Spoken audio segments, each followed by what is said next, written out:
Ya, selamat pagi. Bertemu lagi dengan saya Apri Duyanti. Di sini saya ingin membahas tentang analisa keseimbangan. Ya, di sini rekan saya Selvira Hilda Pertiwi akan mewawancarai narasumber kita. Terima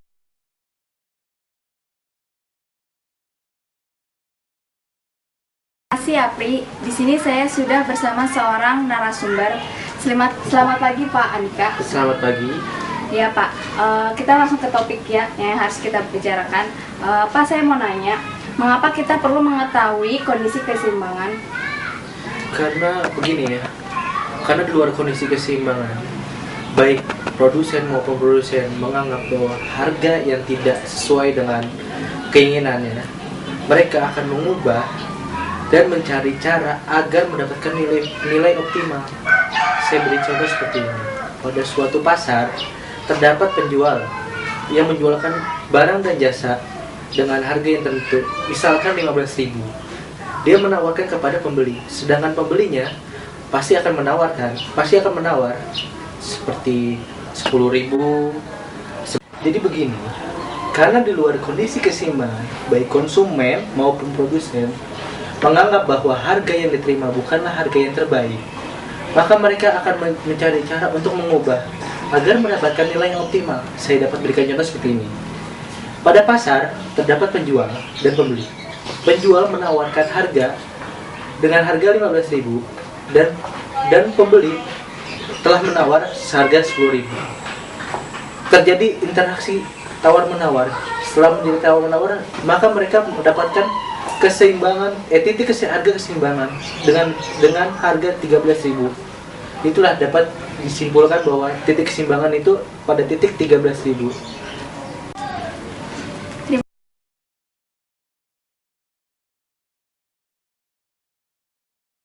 kasih Apri. Di sini saya sudah bersama seorang narasumber. Selamat pagi Pak Andika. Selamat pagi. Ya Pak, kita langsung ke topik ya yang harus kita bicarakan. Pak, saya mau nanya, mengapa kita perlu mengetahui kondisi keseimbangan? Karena begini ya, karena di luar kondisi keseimbangan, baik produsen maupun produsen menganggap bahwa harga yang tidak sesuai dengan keinginannya, mereka akan mengubah dan mencari cara agar mendapatkan nilai optimal. Saya beri contoh seperti ini. Pada suatu pasar, terdapat penjual yang menjualkan barang dan jasa dengan harga yang tertentu, misalkan 15.000. Dia menawarkan kepada pembeli, sedangkan pembelinya pasti akan menawar seperti 10.000. Oh, jadi begitu ya Pak. Tapi saya masih bingung nih tentang perbedaan antar keseimbangan yang ditentukan oleh supply dengan keseimbangan yang ditentukan oleh demand. Bagaimana ya Pak? Oke. Dapat saya jelaskan seperti ini. Inverse supply sama halnya dengan demand. Supply bisa juga dipandang sebagai fungsi harga yang ditentukan oleh jumlah yang ditawarkan. Dalam kondisi tersebut, yang dicari bukan harga keseimbangan, tetapi jumlah keseimbangan. Sedangkan dalam statis komparatif merupakan analisa dua keseimbangan. Karena merupakan analisa statis, maka yang dibahas hanya hasil akhir kondisi keseimbangan, bukan dari proses. Oke, mengenai soal keseimbangan nih, coba Bapak jelaskan bagaimana keseimbangan pasar barang dalam ekonomi Islam. Coba Bapak jelaskan. Pada sistem ekonomi Islam, bunga tidak diberlakukan atau diharamkan, maka diganti dengan tingkat keuntungan yang diharapkan. Investasi dalam Islam tergantung dari tingkat keuntungan yang diharapkan dan biaya aset yang kurang produktif. Kalau keseimbangan di pasar uang dalam ekonomi konvensional itu sendiri bagaimana ya Pak? Coba jelaskan.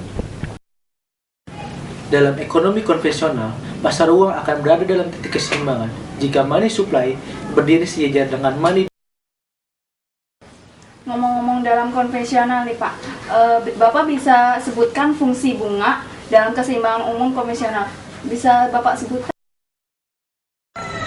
Bunga dalam keseimbangan konvensional terdapat ada 3 fungsi. Yang pertama, bunga sebagai harga.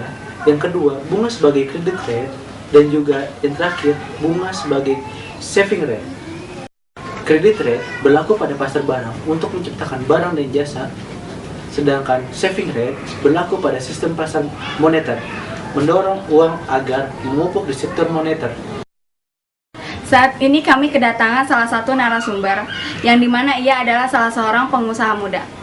Selamat pagi Bu Amel, keadaannya baik-baik saja? Ya, selamat pagi. Syukur alhamdulillah baik saja. Dari yang dibicarakan oleh Pak Andika tadi, menurut Ibu, pengalaman Ibu sendiri dari perilaku ekonomi, bagaimana Bu kesehariannya? Ya, pastinya konsumen nyari barang yang murah namun kualitasnya yang bagus agar kepuasan mereka tercapai. Oh begitu. Lalu apakah ada faktor dalam yang mempengaruhi perilaku konsumen tersebut? Ya, pastinya ada. Ada faktor internal dan faktor eksternal. Kalau dari faktor internal, ya berupa kepuasan konsumen tersebut, kepribadian konsumen, dan persepsi juga yang melekat pada konsumen tersebut. Kalau yang dari eksternalnya bisa berupa dari keluarga, kebudayaan, juga bisa dari kelas sosial konsumen tersebut. Ya, menurut pengalaman Ibu, apakah perubahan harga barang dan pendapatan konsumen dapat mempengaruhi daya beli? Gimana Bu? Ya, tentunya dapat mempengaruhi. Karena begini, jika pendapatan mereka bertambah, otomatis pasti daya beli mereka tuh semakin bertambah. Contohnya, jika UMR mereka 1,3, mereka pasti akan lebih memilih ikan. Tapi kalau misalnya pendapatan mereka naik jadi 1,7, pasti mereka lebih memilih ayam. Dalam usaha terdapat beberapa faktor produksi, diantaranya lahan, tenaga kerja, dan modal. Nah, modal itu sendiri diperlukan. Menurut Ibu, besar kecilnya modal dalam usaha apa aja sih? Tergantung apa aja? Ya, tergantung pada besar kecilnya usaha tersebut. Semakin besar usaha tersebut, maka semakin besar modal yang akan diperlukan.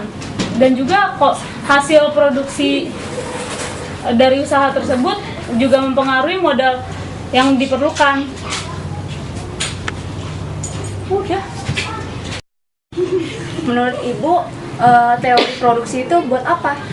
Untuk melihat hasil dari produksi tersebut dan juga faktor produksi tersebut. Oke, terima kasih kepada Bapak Andika dan Ibu Amel atas perbincangan kita hari ini. Kembali saja saya kembalikan kepada rekan saya, Apri Dwi. Oke, terima kasih kepada rekan saya Selvira. Jadi kesimpulannya, keseimbangan pasar memiliki faktor-faktor yang dapat mempengaruhi kondisi dan titik keseimbangan pasar yang seperti telah didiskusikan oleh dua narasumber yang telah diwawancarai oleh rekan saya. Atas perhatiannya, terima kasih, semoga bermanfaat. Selamat malam. Dapat saya jelaskan bahwa bunga sebagai harga yang ditentukan pasar sebagai instrumen kebijakan yang relatif dapat ditentukan nilainya. Sedangkan barang pasar, saat ini kami kedatangan salah satu narasumber. Ya, menurut pengalaman Ibu, Ya tentunya dapat mempengaruhi karena jika pendapatan mereka naik, pasti daya beli mereka akan naik atau bertambah. Contohnya begini, jika UMR mereka 1,7, dalam usaha